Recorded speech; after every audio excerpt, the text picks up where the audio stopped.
Well, after this, you can absolutely pop a bottle. I mean, maybe in the future, but not the first episode. Yeah, no. No, we got to be able to get through our intro without you slurring your words this time. This time, like This episode time. 5, episode Yeah. 10, just knocked out. The wheels will be fully off the tracks at that point. So we can just, at that point, we can do whatever we need to do. Oh my God. All right. For that note, I will kick us off. Nobody Nobody pitched this. pitched this. Pitched this. Nobody pitched this. What? Nobody pitched this, the weekly podcast no one asked for, but we made anyway. My name is Adam. I'm currently on a career side quest in Charleston, South Carolina, heading out on another Oh, road trip. Mm-hmm. Charleston. God, I am Oh. Sam. I am currently holding onto the baby monitor in the hopes that my child allows us to get through the recording of this without screaming his head off. So, fingers crossed Okay. on all fronts. Are we in the Fingers screaming head crossed. off phase? Yes. He's been perpetually in a screaming his head off phase since he was like an hour old. But I would say that like when he wakes up from a nap and like if you don't get him up right away, then it is like all hell breaks loose because it's like he wants to be out when he wants to be out, and like Sure. there's no negotiating. That's just what it is. You know what? Same. I feel When it. I want to get out of bed, it is time. It is not a second earlier. It is not a second later.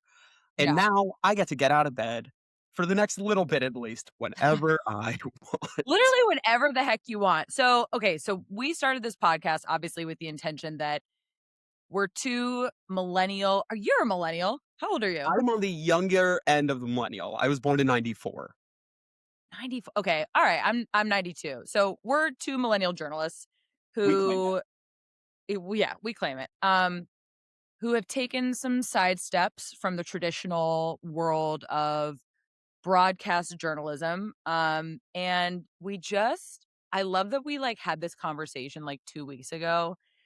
And now we're just like Probably to the day. we're recording we're recording a podcast. Like who the hell gave us the permission to do this? We did. There was, like, to anyone else, the barrier to entry to this is very low. But as we have like recently discovered, it is really like a Canva account, an Amazon order, and checking out a couple softwares, and you're ready to rock. Honestly, this is like the lowest lift / most spontaneous thing I think that either of us have ever done, which I love that for us. Hold on, let me turn this on so it doesn't make a noise. This is the joy of homeownership. And I am so far from whatever, if you are listening, Sam just had to completely retreat from her chair on minute 4 of us recording this because of something with a toddler. For reference, I am single. I have no intentions of having a child anytime within probably the next decade. So anytime Sam has to deal with something like this, I'm always like, what? I don't have these distractions. If I turn my phone off, I don't think anyone's gonna be concerned for the next hour. But while she is doing that, Okay, I'm back. this we're back? Let's go. We had this new equipment installed and it's like very loud. And as we've talked about while we were trying to get on this, we weren't sure if our microphones were working. And so this is just like we're just gonna make sure everything's working. And part of that includes like me closing doors to equipment that I don't understand how it works. Like the boiler room is very close to this area, and I don't know how any of that stuff works, and it is brand new. You just did a cross-country move from Yeah. Phoenix, Arizona, and that's why you're back in Charleston. Like, we had this conversation. For anybody who's listening is like, I don't know who you two are. That's cool. We used to work together in South Carolina. We worked in Columbia. And then you went to Nashville after a brief stint traveling. I moved to Boston. Sabbatical round 1. Sabbatical round 1. We're on sabbatical round 2. But YOLO, live, laugh, love. But I went to Boston, you went to Nashville, and then you went to Phoenix. I've been in Boston ever since. And now you're back in Charleston. So tell the good people What in the world precipitated sabbatical round 2? Sabbatical round 2 became a lot of things. I think I had this mentality for the past so Phoenix was more or less like a 2-year experience, about, like, a year, 9 months. And I was on the morning shift, that was a big aspect, that 2 AM wake up, 2:30 AM wake up, 5 days a week, took a massive toll on me after a while. Phoenix just was all around not a good fit for me. It was far away from home, the schedule of work didn't end up coordinating with kind of my schedule for my day-to-day life, and at the end of the day, like, that news cycle just hasn't been stopping. Mhm, Sooner or later, you just need to reconnect and remind yourself what it's like to not be in that all the time in order to mhm, think about, like, "What do I want out of my career? What do I want out of life? What do I want out of the day to day?" And so that's why I've been calling it, like, a sabbatical, like a side quest. It's like, I knew I just needed for me a pause to think mhm, about the state of journalism, what I wanna do, all these fun forms of communication that we have and reconnect with, like, creativity and goofiness and, like, the day-to-day things of what's going on. I hadn't been at home for a holiday in, like, a year plus. mhm. So, all of those things, it's like there's so many answers to that question. I feel like every newsie could go on, like, a 15-minute tangent on but, yeah, I think every now and then it's important in a career to take 5, think about Yeah, what's going on, think about what you're doing, and think about what other skills you want. yeah. I mean, you're taking 5, I've taken, like, 365 plus what, 1 8 like, how many days have I taken? No, No. child. I With have child, no responsibility. I literally left every yes. form of responsibility. You birthed one. I think it's so crazy because when Adam was talking to me about his, cross country trip, he's, like, driving, he's somewhere in God only knows, like, the Great Plains, and he's like, "Yeah, everything fits in my car," and I'm like, "But how?" Like, Not just my car, truly, my trunk your of my trunk, older that's sedan. crazy. That is that of a sedan. Mhm.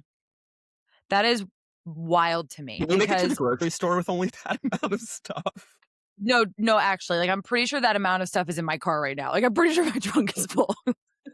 Insane. I it is such a different, like, lifestyle and phase of life, but I think that is something that is definitely, common when you look at people who take these news jobs and they stay in these news jobs, and for people who don't know, many local news jobs are, like, 2-year contracts, so you are kind of in this, like, nomadic lifestyle and phase where you do have to pack light because A, you don't know if you're gonna get renewed, or if you want to renew that contract. You're a great example. It wasn't a right fit. And you have to be able to pick up and go. So, I mean, props to you for knowing when it was time to take 5. It was definitely a little different for me in the sense that, to your point, I just didn't go back to work after maternity leave, and But that was that a was conscious decision. that was a conscious yes, a very conscious decision, and I think like you, I needed to take a step back and think about how I wanted to work and how I wanted work to fit into my life, Mm. and one of the things my husband, he's a quiet man, but he is prolific at times, and he'll love that I'm speaking of him so positively because Also a he beautiful man. Will yeah, add he is a that. beautiful man. We're both biased to that, but I think he always says that he wants his work to fit into his life and not the other way around. He doesn't want his life to be about his work, and I really took that to heart after we had our son Teddy Mm. because I knew that my job, I was also a morning anchor and reporter here in Boston, and I knew that I physically could not work my job, and my husband could also not work his job, and for either of us to be a present parent. And Mm. what a present parent looks like is probably so different for so many people, but for us, it was like, okay, I'm gonna have to go to work at 3 o'clock in the morning every day, which means that theoretically the other parent does the morning, right? Not the case in our house because my husband also goes to work at like 6 in the morning. So who's getting the kid up? Where does the kid go? Does he go to school? Do we have a like we don't have any family here. We moved to Boston because my husband matched for his fellowship here. So, which kicked off a whole crazy cascade of events of me moving here before him and setting up our life here and playing long Speaking of distance moving East all the Coast time, marriage. Yeah, speaking of moving all the time, I've actually moved. This house we're in now, we finally have settled, but we moved, let's see, 1, Hmm. 2, this 3 times within Boston. So we've lived in 4 places in Boston, and we've only been here, this is year 5. Oh, So, I like that, and like you're not moving like Adam moving, throw three duffels in a trunk. Like you're no. real multiple animals, Yeah, we have a piles small moving. zoo. Yeah, there's a small zoo in our house, and those animals are like, one is 130 pounds. So to move those beasts like from apartment to apartment or like house to house, it is not a light task. And so yeah, I think everybody has their reasons. Obviously, our lifestyles are very, very different, but I think we share this sense that the industry isn't working for us anymore in the way that we want it to. I get asked all the time, "Are you gonna go back to work at any point? Are you gonna go back to television? Would you like to go back to news?" I'm like, "I loved my job. I loved the way that we got to experience current events and the way that it's a team sport. Being in a newsroom is a team sport.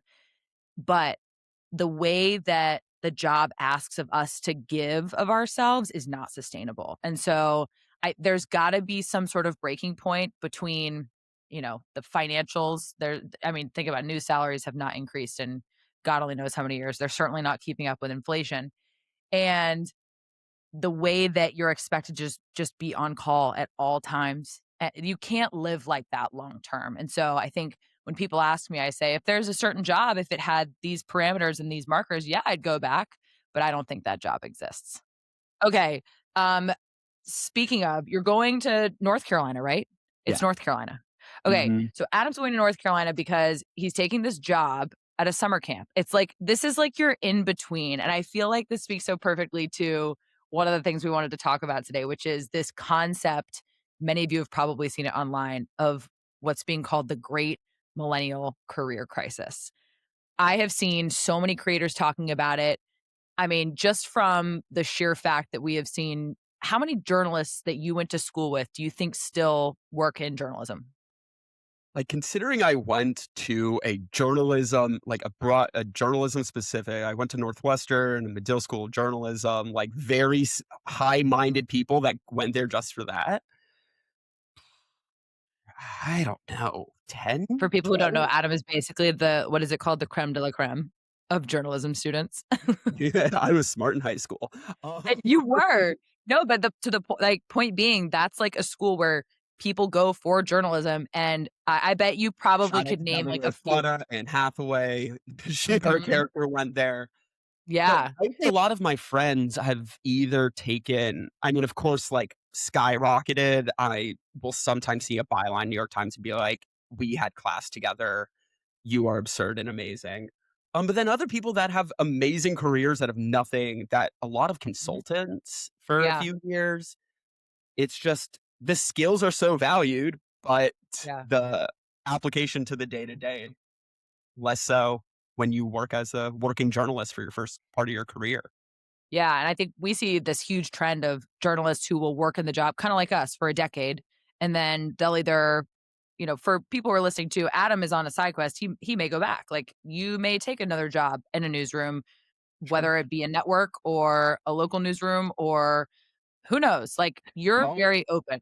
Yeah, yeah, you're super open, and I think that's important to note, like, as we just get into this, because I think my perspective is I don't see it happening for me unless some really Mhm. big things changed. But what I have noticed just within my sphere of people who I went to school with or interned with, you'll see them do the job, they'll climb the ladder.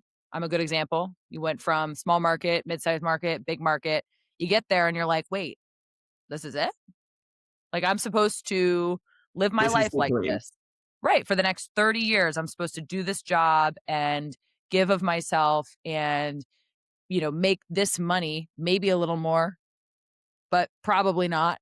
And I'm supposed to just take that, like, that is my career. And I think And that word our you parents. said, "just supposed to," is like Right. that this nebulous, like, for outside force that feels like it's, like, Mhm. pushing you in that direction.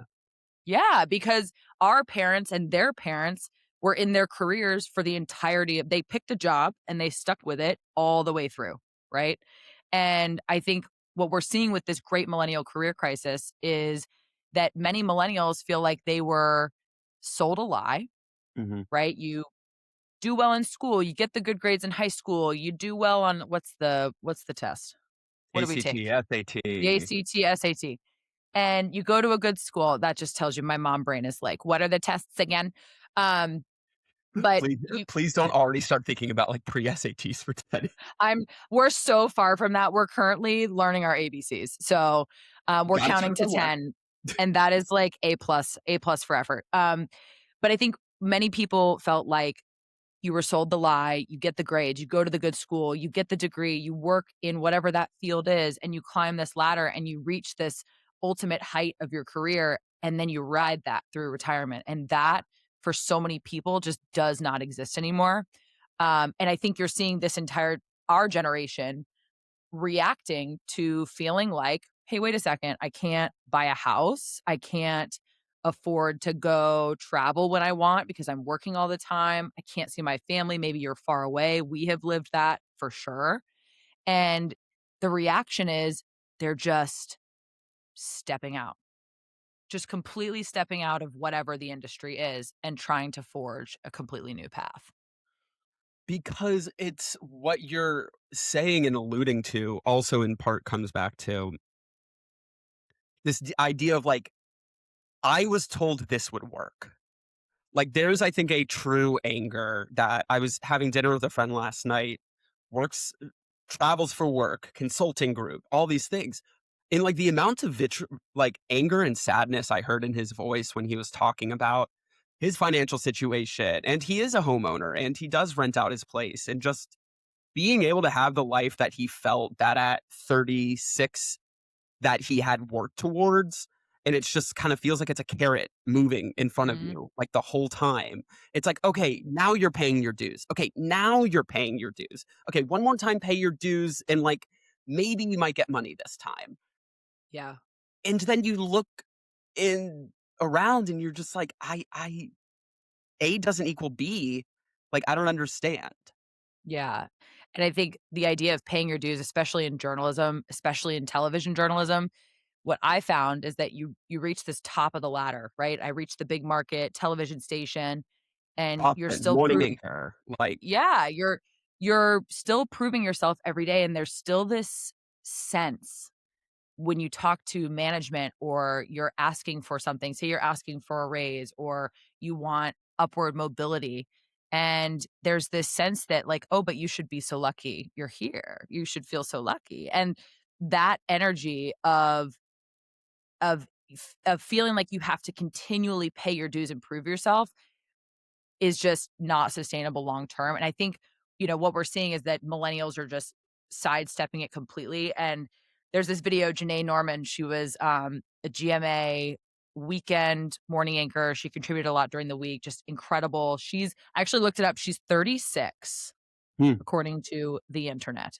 I thought she was older. She has this amazing, like, she has what, people in the industry call like gravitas. She has this like wonderful command of a desk and a story, and she has so much range when it he comes just to, owns like things yeah, she very owns things. She well. can own a hard news story, she can Mhm. talk the light stuff, she can talk weather. She's amazing, and they didn't renew her contract. And she posted originally this video, and I don't know if we're gonna be splicing stuff in here or not, but The idea of a career crisis and even pivoting are so millennial coded, and exactly what happens when you get a microwave generation plus hustle and grind culture minus traditions. So, millennials, as the microwave generation, are all about instant gratification. We learned to communicate on AOL Instant Messenger. I was Lil Nay 89, and we helped build an economy based on convenience. Think of Uber, Instacart, DoorDash. So much of that was built with hustle and grind culture. We wanted the same success in our careers just as quickly. what she said, and I love this, I wrote it down. She's like, millennials are the microwave generation plus hustle and grind culture minus traditions.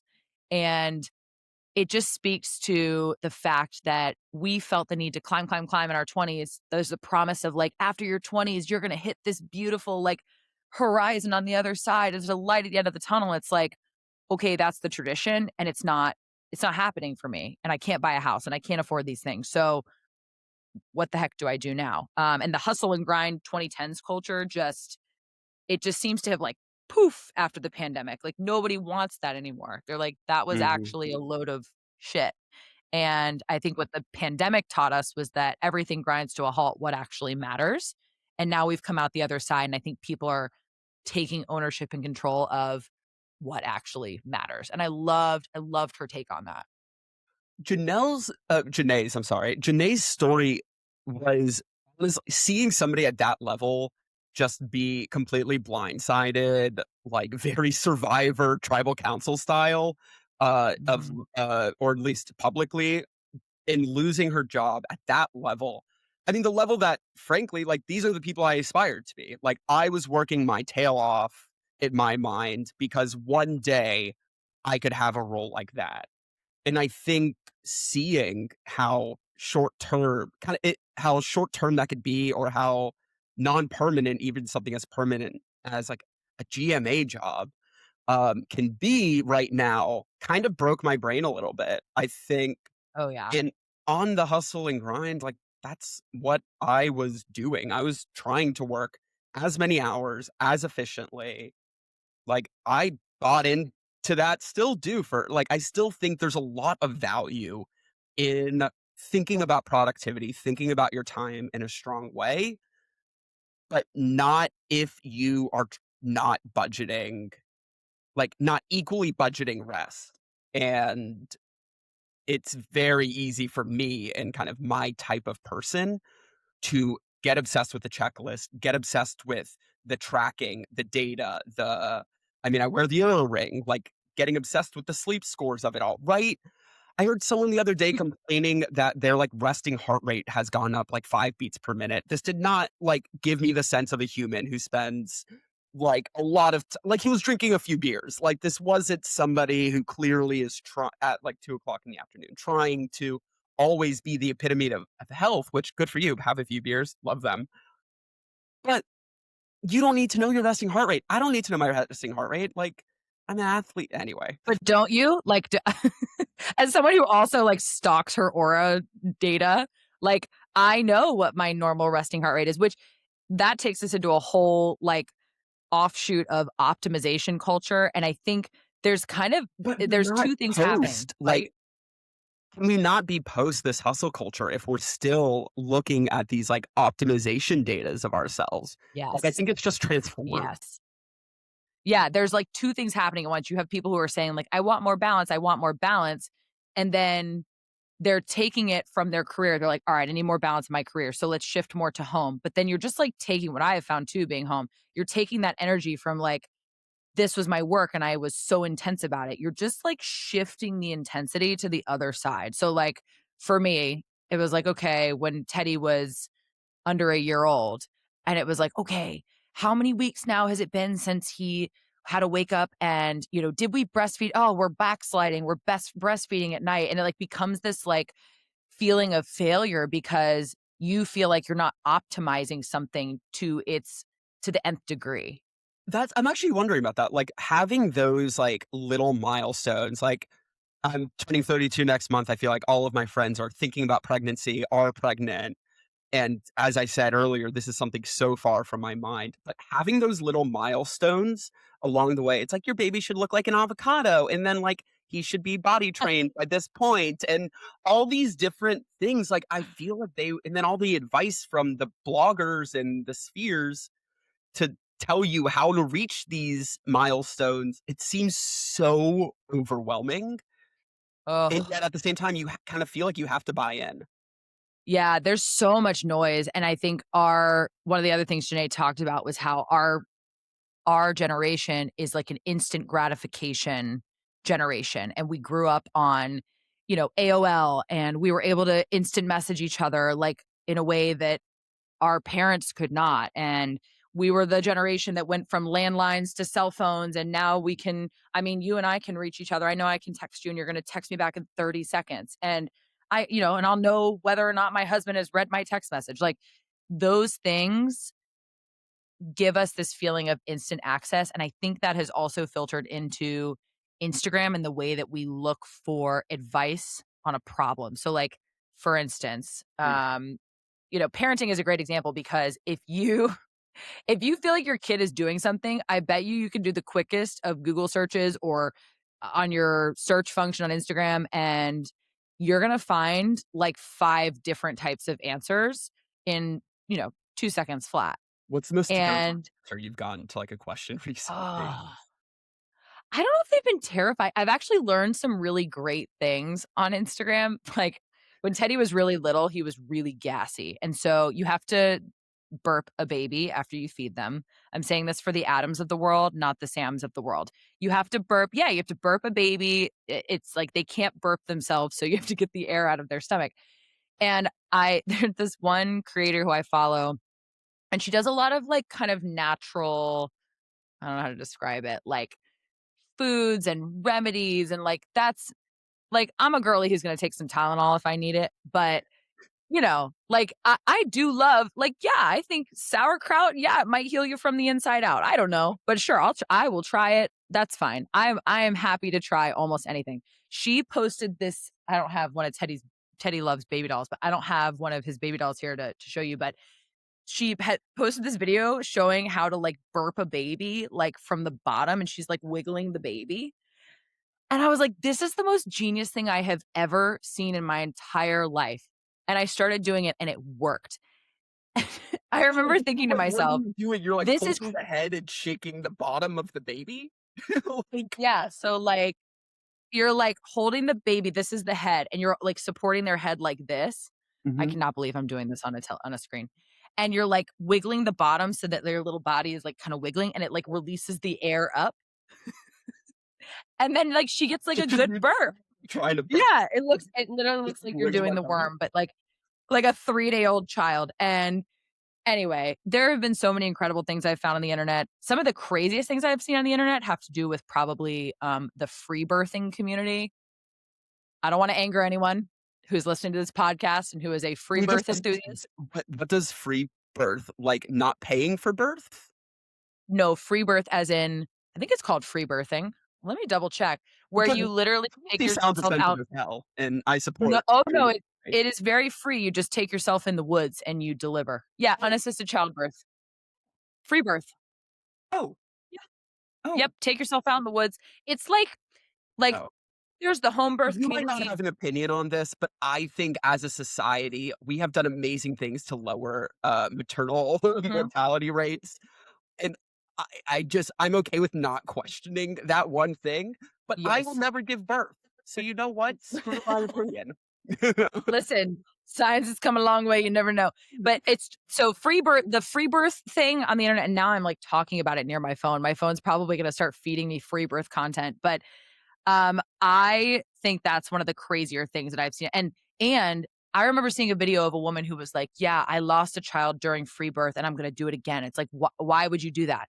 So I think this is what a side tangent we have gone down. But yeah, there's like 2 things happening at once. You have people who are saying like, "I want more balance. I want more balance," and then they're taking it from their career. They're like, all right, I need more balance in my career. So let's shift more to home. But then you're just like taking what I have found too, being home, you're taking that energy from like, this was my work and I was so intense about it. You're just like shifting the intensity to the other side. So, like, for me, it was like, okay, when Teddy was under a year old, and it was like, okay, how many weeks now has it been since he had to wake up and, did we breastfeed? Oh, we're backsliding. We're best breastfeeding at night. And it like becomes this like feeling of failure because you feel like you're not optimizing something to the nth degree.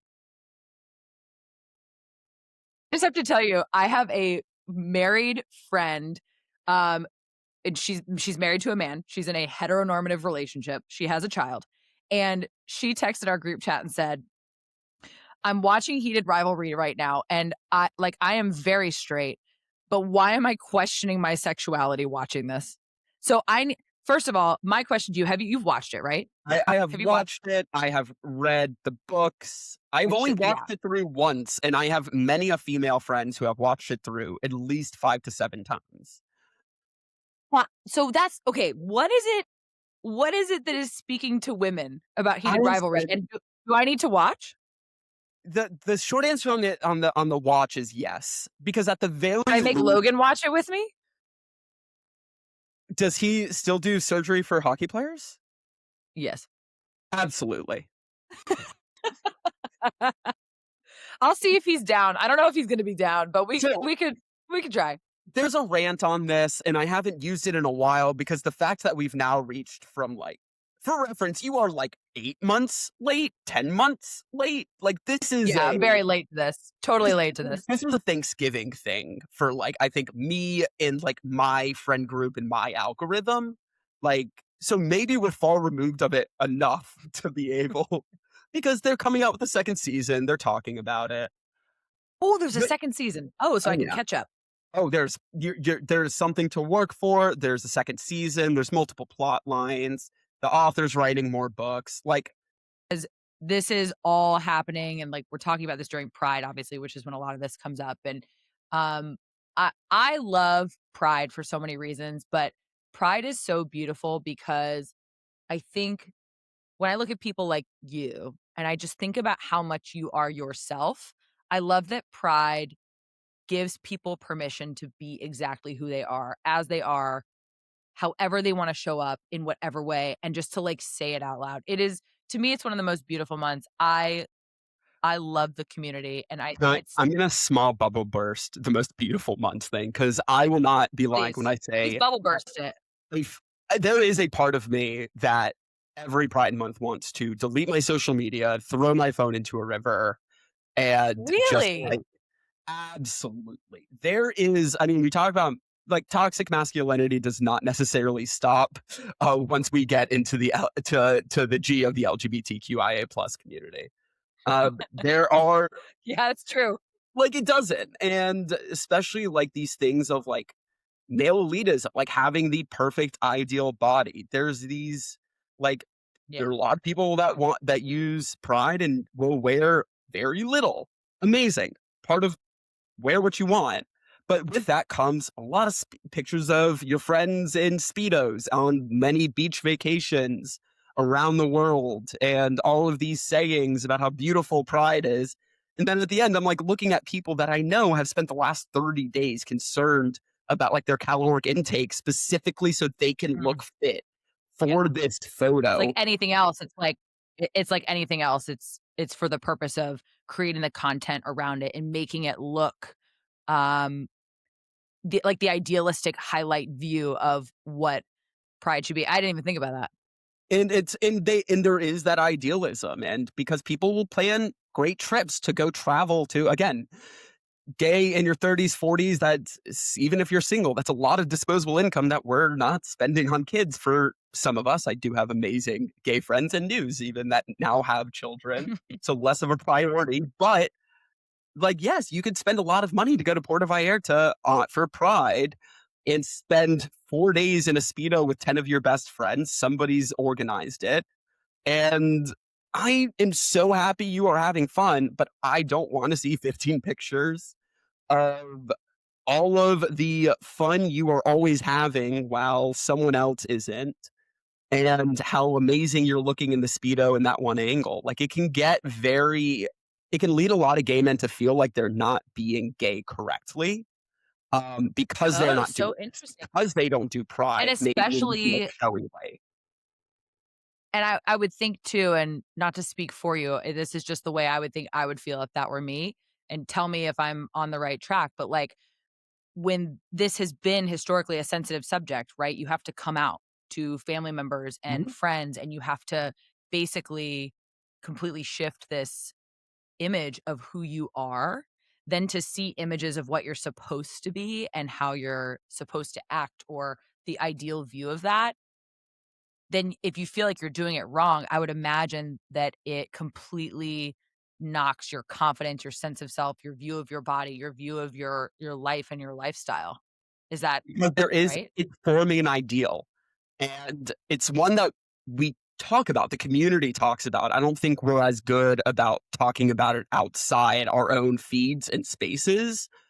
But no, this very like like all gay men are fit and all these things and this expendable income thing. It's a very hard lifestyle for people to keep up, but it is one that looks incredible from the outside. But knowing people, the credit card debt they can sometimes go into, body dysmorphic thinking that it can get them into. So I do always worry this month, like for friends that I know find these things fun.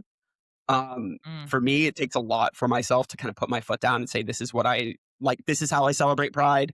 This is how I want to show up for Pride.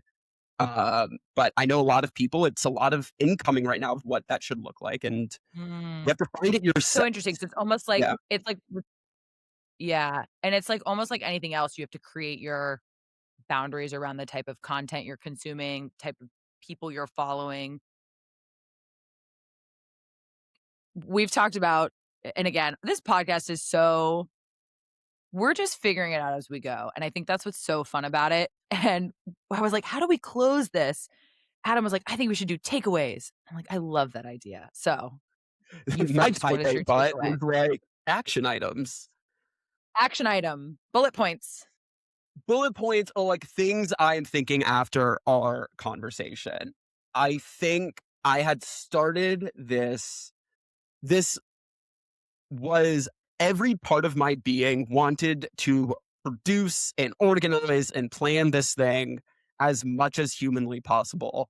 And you very specifically would not let me. Better. And I think that that reminder, because I felt like the joy of being able to follow the conversation, I think that's a very good reminder to myself, a takeaway of like sometimes no structure can be a structure. And also do a little something educational this Pride Month. And yeah, I love that takeaway, and I have to just, for the record, sidebar that when Adam would produce More at 4, it would be like he would have, like, 10 talkers, and that show, first of all, I will just plug the people, Deminis Brown, Greg Adeline, Madeline Cudahy, me, and Adam, and they're great things. oh, incredible. But you put those people on a set together and you give them exactly 7 minutes to talk about one singular topic. And it would go off the rails so fast. And then we would have like this treasure trove of things and topics that we didn't even get to because we just like went all in on one subject. And so I have always remembered that about you. And you're so well researched and so well read, and you always want to do things like to the nth degree. And so yeah, when we were planning this, I was like, we need to just simple. Let's just talk about a couple things and enjoy it. And then look what happened. We went from talking about the millennial career crisis to free birth. And that happened today. And So, I learned about free birth. um Can't forget that. and you and you learned that free birth isn't free. Or actually it is. Um my takeaway actually, I think, is a little serious in the sense that I think you really taught me something about, um, or reminded me rather of something that is something we all deal with, which is there's Mm. always something under the surface. And yes, it's Pride Month. You as a human are like so out loud about who you are and how you date and how you love. And at the same time, there's also that part of it that is really emotionally hard. And that just was such a good reminder for me because many who consider themselves allies want to just like full send support and, you know, I'm going to wear all of the rainbow things and I want to show you how much I love you and how much I Mm. appreciate you. But like there's also another element of support, which is to just check in and be like, how you feeling about your body today? Like Yeah. you put on that Speedo and you feel good about it. I don't care what you see in the mirror, but I want you to feel good about it. And I think that was my takeaway, is that you Hell yeah. burst my bubble a little bit in the best way. But you are beautiful in a Speedo, so you should wear the Speedo. Everybody should have at least one Speedo moment this month. 100%. And for all the ladies, whether you're gay or straight, you should wear the bikini this summer. I'm gonna also go out on a limb and say that. Wear the bikini. I went through a phase of only wearing one pieces and feeling like, I didn't wanna wear a bikini. And what I have now realized in my 30s and recognizing that I felt that way in my 20s, I was like, I was never hotter than when I was 25. Why didn't I wanna wear a bikini? Like, I should wear a bikini. It's bikini time. It's bikini season. Anyway, that's my Mhm. takeaway. This was so fun, and Another day. I know that there are gonna be a lot of people who watched us on TV in previous years, and, hopefully some who find us who are new. If you're watching and listening to this for the first time, it is at Nobody Pitched This Pod on Instagram, YouTube, and we need to start a TikTok. I will do that. I'm on that. Yes. I just started But my own all of it is TikTok. oh, we love that for you. Yeah. At Nobody Pitched This Pod. You can follow it on all socials. I'll make sure we can get it on TikTok. And I can't wait to do this again. It will be a joy next time from summer camp. All right. Love Next you, my time from dear. camp. Next time from camp. Mwah. Love Mwah. Bye. you.